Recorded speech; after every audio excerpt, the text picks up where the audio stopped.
သူမအလုပ်ဆက်ရုံမှာပထမဆုံးနေ့စတင်လိုက်တဲ့အချိန်ကစပြီးသူမဘဝကအိမ်မက်လို့မဟုတ်တော့ဘူးမန်နေဂျာကသူမကိုချက်ချင်းတောင်မတရားစတင်နှောက်ယှက်တယ်သူမအားလုံးကိုမျက်ရည်နဲ့တပြိုင်နက်ခုခံတယ်နောက်ဆုံးမှာတော့သူ့ကိုတွန်းထုတ်ပြီးလွတ်မြောက်ဖို့ကြိုးစားတယ်ဒါပေမဲ့အဲ့ဒီလူကချင်းချောက်တယ်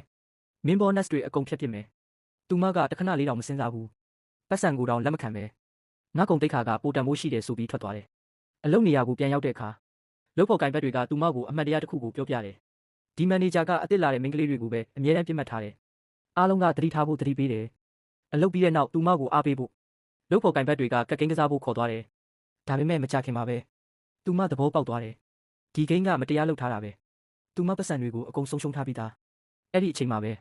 ဒေးဗစ်ဆိုတဲ့တောင်တင်းတဲ့လူတစ်ယောက်ကသူမကိုစိုက်ကြည့်နေတယ်အခြားသူတွေကတော့သူကလှလှမိန်းကလေးကိုကြည့်နေတာလို့ထင်ကြတယ်ဒါပေမဲ့တကယ်တော့သူကလိမ်လည်မှုကိုတခါတည်းဖော်ထုတ်ပြီးအဲ့ဒီလူတွေကိုတန်တန်မတ်မတ်ဖြေရှင်းလိုက်တယ်အခန်းတစ်ခုလုံးတိတ်ဆိတ်သွားတယ်သူမနဲ့လုပ်ဖော်ကိုင်ဘက်တွေအားလုံးကြောက်လန့်နေကြတယ်နောက်တော့သူတို့ကအမြန်ပဲပတ်စံပြန်ပေးပြီးထွက်ပြေးသွားတယ်သူမအံ့အားသင့်သွားတယ်နောက်ပြီးသူမအိမ်ပြန်တဲ့အချိန်မှာဒေးဗစ်ကထပ်ပေါ်လာပြီးသူမကိုလိုက်ပို့ပေးတယ်သူမအနေငယ်စဉ်းစားပြီးနောက်သူနဲ့တူသွားဖို့သဘောတူလိုက်တယ်တညထဲမှာပဲသူကအနှောက်ယှက်ကဲတင်မှုလိုက်ပို့မှုအားလုံးကိုပြီးစီးသွားတယ်နောက်ရက်အနေငယ်မှာတော့